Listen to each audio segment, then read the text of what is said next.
Welcome to The Debate. So I want you to just close your eyes for a second and imagine your bathroom countertop in that soft early morning light. Okay, painting a picture here. I'm trying to. But seriously, picture it. There is no crinkled, half-squeezed plastic tube smeared with neon blue gel resting on the edge of the sink. Yeah, with the crusty cap that never quite closes. Exactly, the crusty cap. Instead, sitting perfectly on the clean porcelain is this beautifully minimalist apothecary-style glass jar. The light catches the subtle sage green and cream tones of the label. The glass reflects the natural sunlight. And, before you even unscrew the lid, the object itself just feels solid. It feels grounded and entirely intentional. It really does. It's a very striking visual. It completely redefines a routine we usually perform on autopilot. But, well, this $14 jar is actually driving a massive wedge in the sustainability conversation. And today, I am going to argue that this heavy glass packaging is a functional chemical necessity to protect a pure formula from plastic leaching, and moreover, it fundamentally forces us to abandon our disposable habits for, intentional stewardship. Right. And I'll be taking the stance that while it is a stunning visual, I view this less as a scalable environmental solution and honestly more as a masterclass in consumer psychology. I believe it's deliberately designed to trigger sensory engagement and justify a luxury price tag by signaling premium clean living. Well, I think we have to start by acknowledging the sheer scale of the problem. It really demands a radical departure from the norm. I mean, we are discarding billions of toothpaste tubes globally every single year. Billions. Yeah, it's staggering. It is. And the public has this misconception that because a tube has a little recycling symbol on it, it is actually being recycled. But the mechanical reality of traditional toothpaste tubes is essentially a recycling nightmare. They are a multi-laminate construction. Right, because the aluminum is there to keep the flavor from escaping. And the plastic makes it squeezable. Exactly. But from a waste management perspective, you just cannot separate those layers. When they enter a recycling facility, they literally jam the machinery. They end up in landfills where they will sit for centuries, slowly breaking down into microplastics. So what Sheer Alternatives is doing with Texas Toothpaste, packaging their formula in a 3.4-ounce reusable glass jar, is an absolute physical rejection of that convenience culture. It's definitely a rejection of the norm, sure. And they are literally pulling the plastic out of the equation. It's not just a gesture either. They actively promote a closed-loop system. They have this integration protocol where users can return the jars, the facility inspects them, subjects them to a high-temperature commercial sanitization process, labels them as reused, and, well, puts them right back on the line. It is a substantive mechanical fix to a massive infrastructural failure. Okay, look, I don't disagree that multi-laminate tubes are an infrastructural failure. I mean, we are all deeply aware of the microplastic crisis at this point. But the closed-loop system you are describing, it works perfectly in a vacuum, or at least locally. Let's look at the actual macro logistics of this solution. Okay, let's look at them. The product is handcrafted in small batches in Dallas and Forney, Texas. And glass is incredibly dense. It's heavy. When you compare the payload weight of shipping thousands of solid glass jars versus, lightweight plastic tubes, the environmental cost of transportation just skyrockets. Well, the shipping weight is heavier, certainly. I'll give you that. It requires significantly more diesel fuel to move heavy glass pallets from a warehouse in Texas to, say, a holistic dental office in Oregon, or it is shipped directly to a consumer across the country. We have to be honest about the carbon footprint of moving heavy materials. Sure, but a true global environmental solution needs to be scalable without creating a secondary emissions problem. The zero-waste lifestyle is a beautiful, necessary ideal, but when you zoom out, shipping heavy glass across a continent feels like a localized niche appeal masquerading as a universal environmental solution. I see your point, but you are focusing purely on the logistics of shipping weight. And by doing so, I think you are really missing the profound behavioral reset that this packaging forces on the consumer. How so? Well, the weight of the glass isn't a logistical flaw, it is the entire point. It is a physical reminder that our actions have permanence. Think back to the 1950s milkman. We didn't complain that glass milk bottles were heavy to transport to doorsteps every morning compared to today's, thin disposable plastic jugs. Because plastic jugs didn't exist yet. Fair, but the psychological relationship was completely different. The heavy glass commanded a certain level of respect. You didn't just casually toss a thick glass bottle into the trash when you were done with it. You washed it. You set it back on the porch. Right. You actively participated in a cycle of reuse. You were a steward of that material, not just a consumer of it. Fast forward to today, and we operate completely in a disposable mindset, where a container's only purpose is to be emptied and trashed. By putting this toothpaste in a heavy, solid jar, Share Alternatives is demanding that same custodial mindset from its users. The weight makes you pause. It breaks the autopilot. I actually love the milkman analogy because it perfectly illustrates what is actually happening here, which is nostalgia. You are describing a feeling, a longing for a simpler, more responsible time.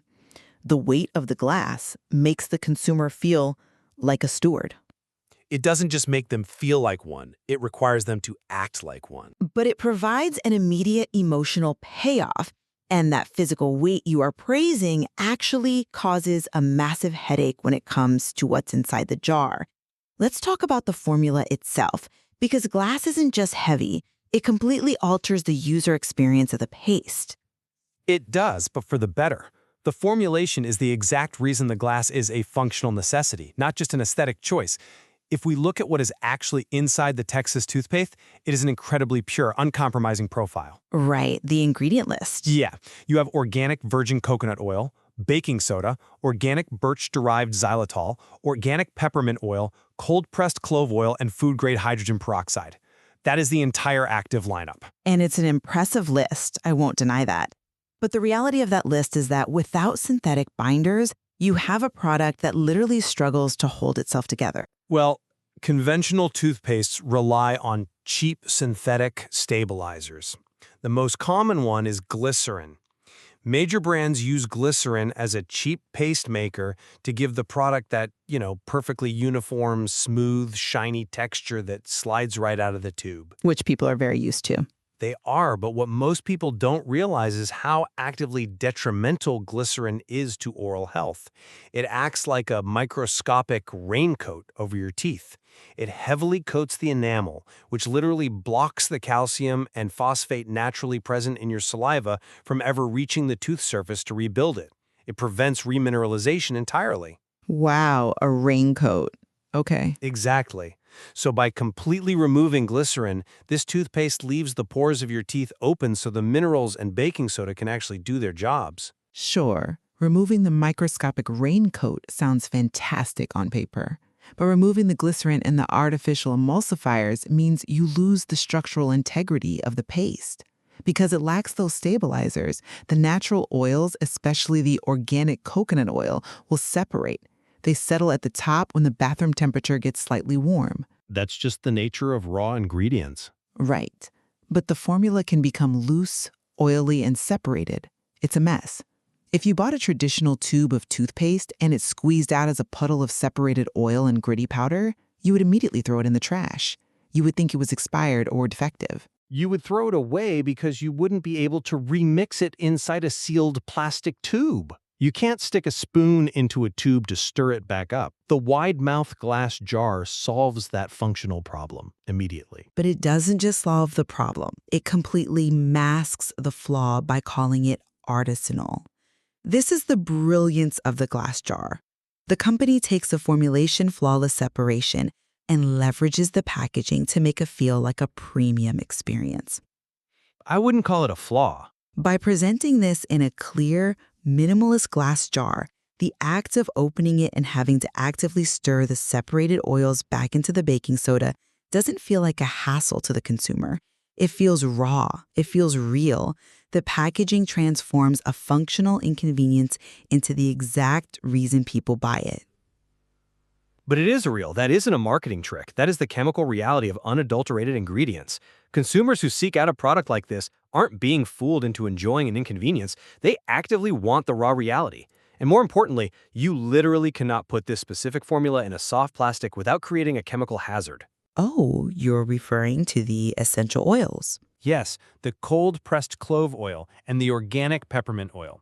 These aren't just artificial flavorings. They are highly concentrated, potent natural compounds packed with terpenes. And terpenes act as natural solvents. Right. If you put heavy concentrations of essential oils into a soft plastic tube, those oils will aggressively attack the polymer chains of the plastic. Over an 18-month shelf life, those oils will eat through the plasticizers and petroleum derivatives, melting them directly into the toothpaste. You would literally be brushing your teeth with endocrine disruptors. The glass jar is an absolute chemical requirement to maintain stability and prevent chemical leaching. I can see the chemistry there. Glass is inert. It doesn't interact with the solvent properties of the clove oil. But we cannot pretend the glass was chosen purely for its inert properties. If that were true, it could be packaged in a cheap, unbranded mason jar. Well, but it isn't. It is packaged with incredibly deliberate, emotionally intelligent design choices. Let's look at the apothecary aesthetic. When you unscrew that metal lid from the glass jar, you are engaging the senses in a way a plastic flip-top simply cannot match. You hear the friction of the metal on the glass threads. You feel the cool, heavy weight in your palm. It is a nice feeling. It is. And from a behavioral economics standpoint, that sensory friction triggers a dopamine response tied to perceived quality. You are physically paying for that sensory friction. It signals small batch, it signals family owned, and it builds profound trust before the toothbrush even touches the paste. But that trust is entirely warranted because the brand is rooted in a genuine farm-to-product ethos. This isn't some massive conglomerate manufacturing an artisanal look. It was actually developed by a Texas veteran and farmer-turned-founder. The aesthetic perfectly matches the reality of the company. I'm not saying the company isn't authentic. Modern consumers are just exhausted by the fast consumption culture. We are tired of the bright neon tubes, the unpronounceable chemical lists, the artificial foaming action of sodium lauryl sulfate (SLS), which literally just tricks your brain into feeling clean by creating suds without actually providing any antibacterial benefit. I mean, we are in total agreement that consumers are exhausted by the artificiality of mass market products. But that exhaustion is exactly the vulnerability this branding targets. Look at the visual signaling, the soft sage green labels, the earth-inspired typography. It's just good design. The clear glass that proudly displays the natural texture of the paste. Every single design choice perfectly targets the health-conscious consumer who shops at holistic wellness boutiques or premium grocers. They want to look at their bathroom countertop and see a physical reflection of their own personal values. The jar is a mirror. It makes the consumer feel thoughtful and intentional just by owning it. But feeling intentional is the first step toward acting intentionally. And because the product lacks all of those artificial foaming agents and cheap synthetic fillers, it offers incredible substantive value that fundamentally changes how you consume it. Yes, it has a $14 price tag, but it is incredibly dense. A single 3.4-ounce jar lasts a single user 2 to 2.5 months when brushing twice a day. Right, because you don't need the massive ribbon of paste the commercials always tell you to use. Exactly. Traditional toothpaste is whipped with water and air to make it look voluminous so you use more of it faster. With the jar, you just dip the tip of your brush or, use a tiny spatula to take exactly the dense amount you need. You aren't squeezing out an inch of blue gel that immediately falls off the brush and down the drain. We've all done that. Yeah, it's frustrating. The glass jar facilitates a more measured, responsible usage. Intentional products inherently require less waste in their application. I agree that the density is impressive. But again, the way you access that dense product elevates a mundane, mindless task into a daily ritual. That sensory engagement creates a massive moat around the brand that mass market competitors simply cannot cross. Meaning what? Meaning Colgate or Crest can release a naturals line. They can remove the SLS, but as long as they are packaging it in a squeaky, squeezable plastic tube, they will never achieve the documentary meets luxury resonance of the Texas toothpaste. The packaging is the primary vehicle for delivering the brand's meaning. But that meaning is backed by actual efficacy. The organic peppermint and clove oils actually do naturally support healthy gums and kill odor-causing bacteria without harsh chemicals. The baking soda and food-grade hydrogen peroxide actually do lift surface stains without stripping the enamel. And as we discussed, the complete lack of glycerin means the minerals can actually reach the teeth. The formula is solid, yes. So the glass jar isn't a clever disguise to make you feel good, it is a transparent window into a product that genuinely has nothing to hide. I don't believe it's a disguise at all. I believe it's an amplifier. The packaging elevates the entire experience. It forces engagement. It commands your attention. It demands that you be physically and mentally present in the moment of brushing your teeth, which, let's be honest, is historically one of the most mindless autopilot tasks of the human day. On that, we completely agree. The packaging fundamentally alters the consumer experience. It stops you in your tracks. I look at this 3.4-ounce glass jar and see a necessary, substantive evolution. By eliminating the disposable plastic tube, Sheer Alternatives provides a chemically stable environment that prevents dangerous leaching. And it forces a vital psychological shift from a disposable culture back to a custodial mindset. It proves that rigorous, eco-conscious design can and should be integrated directly into our most mundane routines. And I look at that same jar and see a brilliant triumph of consumer psychology. The brand successfully leverages physical weight, friction, and visual purity to transform the inherent inconveniences of a natural formulation like oil separation into the very hallmarks of a premium artisanal experience. The heavy glass builds an emotional resonance, giving the consumer a daily, tangible reflection of their own values while justifying a luxury position in the market. Well, we will likely remain divided on whether its most profound achievement is its functional, environmental sustainability or its mastery of psychological branding. But perhaps the true lesson here is that intentional living doesn't require us to completely upend our lives. We don't have to move off the grid. Sometimes the most meaningful shifts begin with the mundane tools we reach for every single morning. It is certainly an invitation to look a little closer at the items we take for granted. What does the packaging of your daily items say about the philosophy behind them? If a simple shift from plastic to glass can completely redefine how we think about something as basic as brushing our teeth, there is a lot more to explore when we start interrogating the rest of the objects that fill our homes. Absolutely. So tomorrow morning, when you walk into your bathroom and that soft, early light hits the countertop, take a moment to look at the items resting by the sink. Ask yourself, what story is your routine telling you? Thanks for listening.